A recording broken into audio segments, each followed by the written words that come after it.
Welcome to Dynamite Delight. Oh my God. I'm still not used to doing that, guys. I'm sorry. I'm a very modest guy.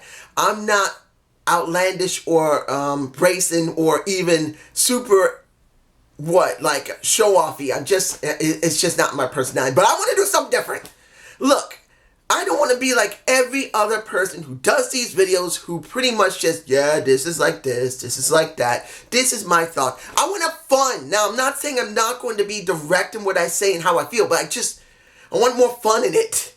Because what's been going on with WWE, the fun has been sucked right out of your life. Your lungs have been sucked out. You can see it go, oh no, don't take it. That is what you've been getting from WWE, and that's why I'm doing it like this. Oh my gosh. All right. After having a little bit of fun just now, let's go to the first match. Lucha Brothers versus Private Party. This is semifinals. The two matches here are going to lead to next week and seeing who is now going to be the new champ. Well, the first crown champ of AEW. I'm going to be honest here. Before I even talk about some of the things that happened in the match, we knew the Lucha Brothers were going to win. There was no way they're going to let Private Party do it. Now, it would be like some people would say, it would be great like a really young team like Private Party to actually be at the end and win it. But we're not, I'm sorry guys. If anyone believed that Private Party was the best option, you got to understand. When it comes down to it, Private Party, I'm not bashing them. They're still very young. I've said they need to work on their ring attire. I said we don't know about their promo segments. I know they were working in House of Glory. I didn't see if House of Glory had any type of videos showing if they can do promos or not. I don't know if they did that. I think they should, because supposedly now they're going to have some TV deal. So they need to start doing promos for their people.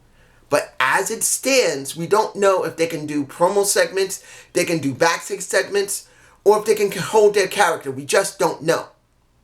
So they're still a very young team, and they need an established team to be near the end. It's just like Chris Jericho. You needed someone established. That's the reason why we got them there. Now, the match itself. There were a few botches from Private Party. There was like one, I couldn't catch it, but it was one botch. I don't believe it was Quinn. It was the other guy. It looked like he was going to jump on the rope. He jumped up, and he didn't jump at all. And even the commentators didn't even know what to make of it. Oh, that looked like it was something. They didn't know how to respond to that. Like I said, Private Party is just too young. Even if they've been working together for 3 or 4 years, it is obvious they're not polished yet. So when you saw most of this match, you see the great potential in them. Because you could see some of the helos that Quinn did and the other guy, I can't remember his name. And you can see how they're really blending pretty well once things were going. Now that early botchiness, when you see how Private Party was really, when they started going, they were going. It worked. Now, as I've said before, and I'm going to keep saying it to you guys, you cannot make this all about high flying. You need to balance it. You need some high flying, you need some grapple, and you need to have some character in the ring to make it mean something. You got to make it flairful. You got to make it interesting. If you have only high flying, it's going to go down in flames eventually. This will not work out. But I will say there was a little bit of flair from Private Party, and obviously a lot of flair when it comes to the Lucha Brothers. When it comes to Pentagon Jr., he loves to show a lot of flair. He's not a super high flyer. He's thick. So he can be a little more physical with people. Unlike Phoenix, who is not as thick as his older brother. I think it's his older brother. He's not as thick as his brother. So he is more of a high flyer and a damn good one at that. But you got to remember, you must balance it out. And that's something I really believe they need to do.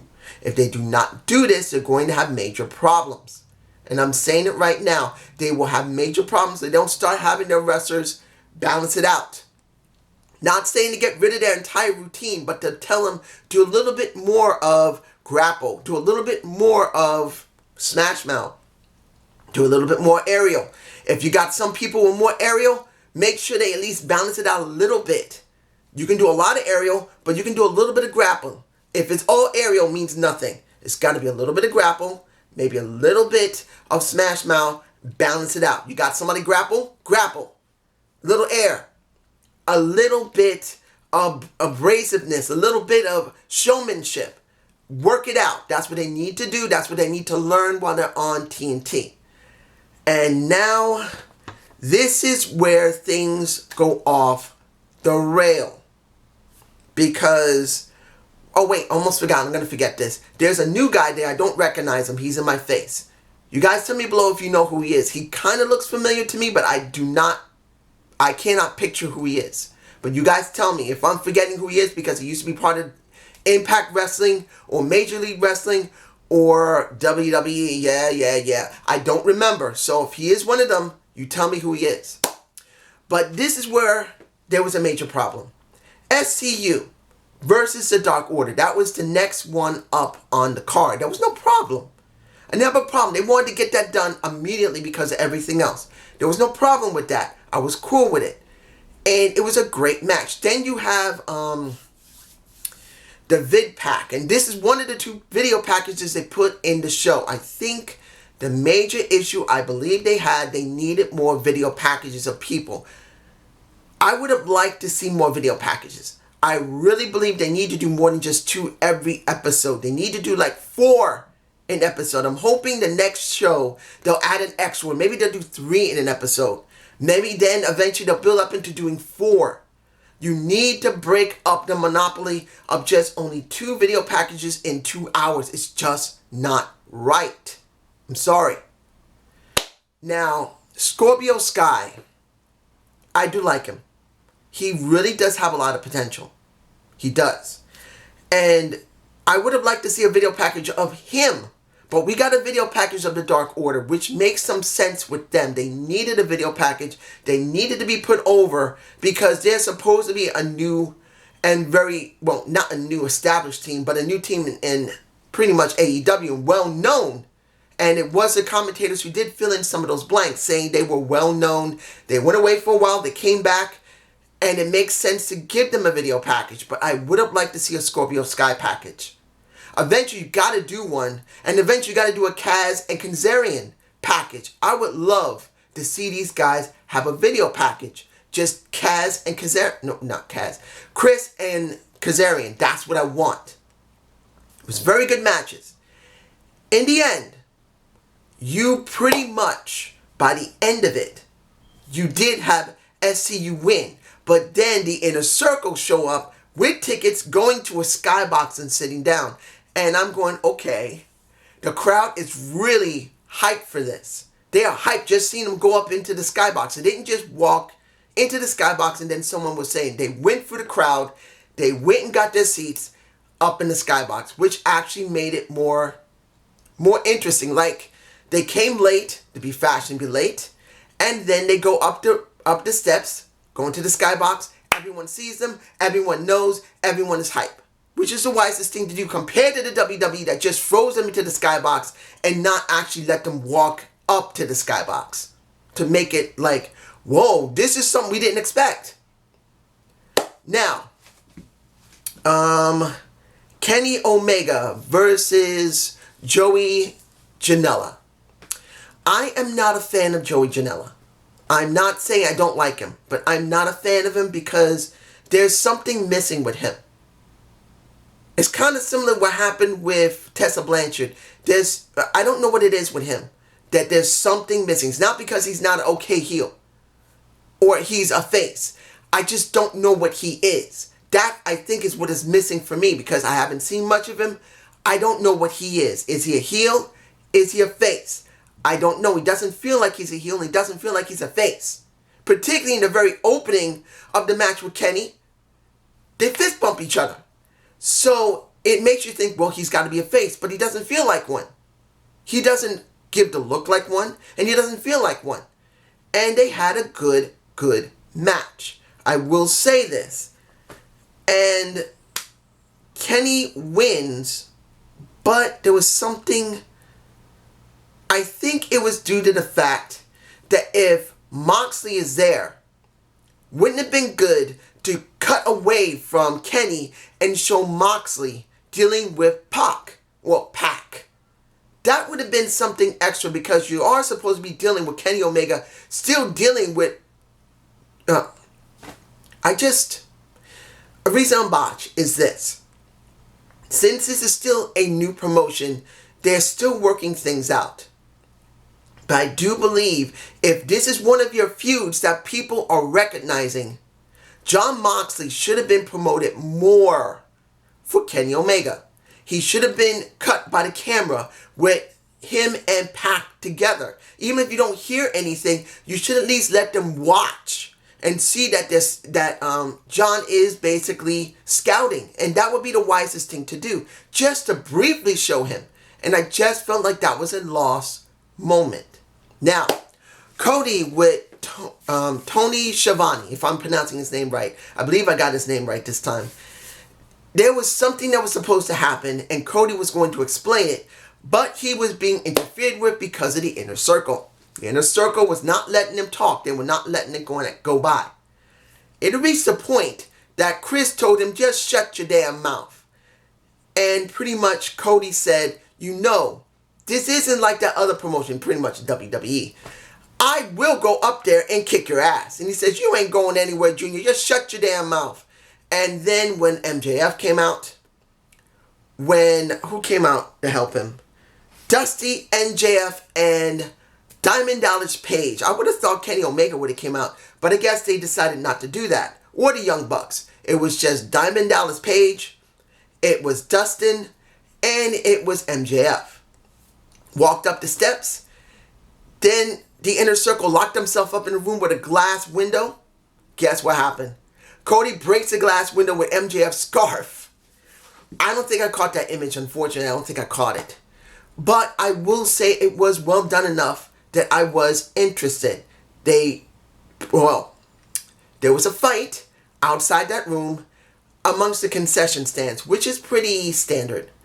In the end, Cody was retained, and pretty much Jericho is exonerated because he was showing his ticket that is in my face. You can see him with his ticket in his hand, and he had the right to be there because he purchased a ticket to the show.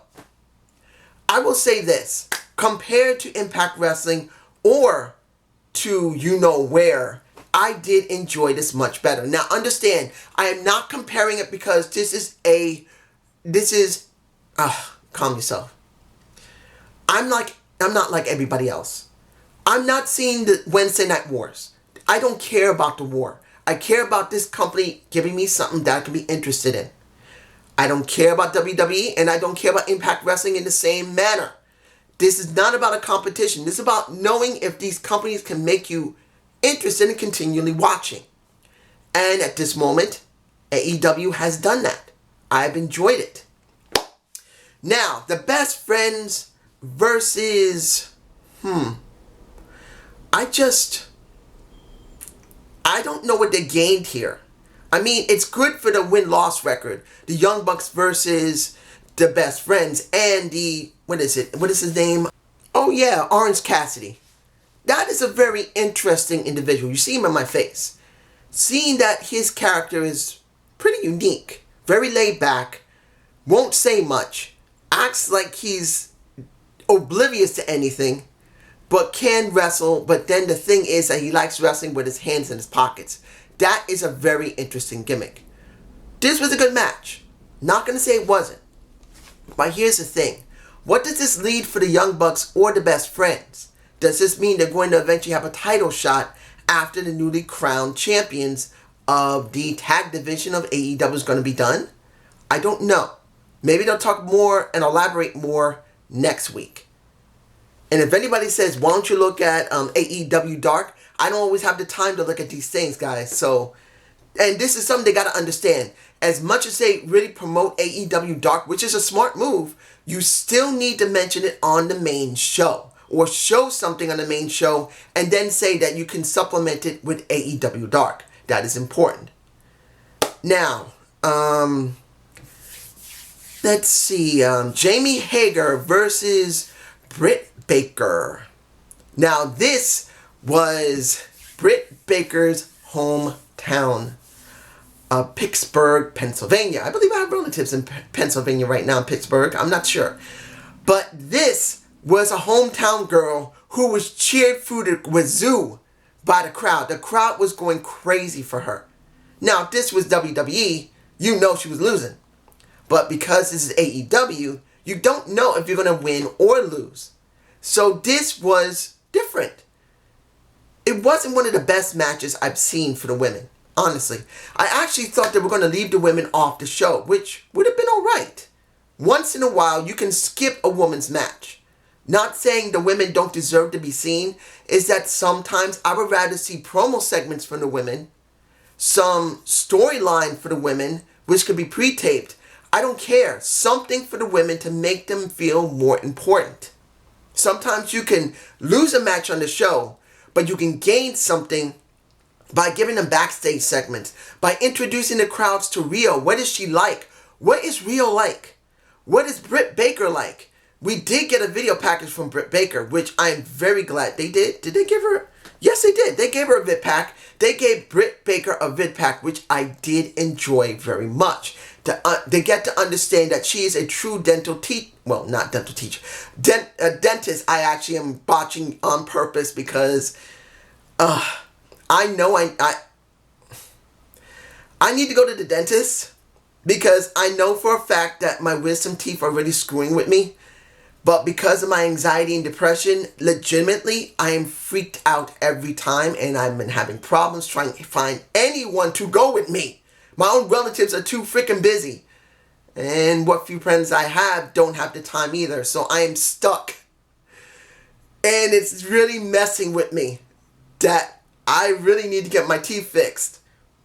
It sucks. But anyway, seeing that she's a real dentist, I'm really thinking about this. Sorry. She's a real dentist, which actually adds to her character. And now that they actually gave her a vid package to it, it really does help. This was an okay match. Wasn't a great one. It was okay. Felt like Britt Baker was getting tanked very easily. Unless she was holding back for the crowd to ham it up more, which made sense if it was. She did win, which was the wisest thing to do. We're in her hometown. This is only the 4th episode of Dynamite Delight. I really believe it was the wisest thing to do to make the people cheer more. You don't have to use canned heat or canned pops to put this show over. Remember, they do use canned heat and canned pops in promotions. And I don't think they needed to do it here at all. Brandy, now here's a very interesting thing. When it came to Jody, when it came to Hager, she got whacked from behind by Brandy for some strange reason. Don't know why. Why? Because she wanted Britt Baker out? I don't know. Hopefully it'll elaborate next week. Finally, the match of the night. Time Limit My Ass. And I'm going to use that title. I don't know if anyone else is going to use it. That's what I'm going to use. Time Limit My Ass. Pac versus Moxley. This was a good match. I enjoyed this match. Did I enjoy seeing Pac go crazy in the air? It wasn't bad. Moxley is the one who helped make this match feel more balanced. He's not a huge high flyer. He just isn't. He can do a suicide out the... Calm down. The reason I'm botching is I want to make sure you understand. Moxley didn't do bad here. Neither did Pac. And neither was the end of this match at all. The major problem I had, and I didn't state this through most of what this show gave, was that the advertisement pissed my ass off at no end. Every time when there was a special moment, like when, was it SCU? They cut away SCU winning. And instead of letting them wait a few minutes before they would go to the next match, and then do the commercial in between that. No, when SCU won that match, less than 20 seconds before the announcers could really explain how great the match was, how great Scorpio Sky was, how well that the Dark Order were so vicious, they cut away. They cut away. And they show advertisement. And then they put it in the damn corner, which makes it worse. You want to understand what's being stated.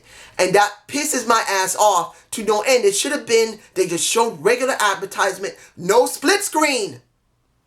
Because if you're going to put someone over, you don't need just audio. You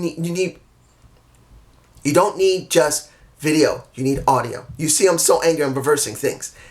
But if you take away from that major issue that even happened at the end of that match with Moxley and Pac. I know it's Pac, but I'm calling it Pac because I remember Pac better. It was a good match.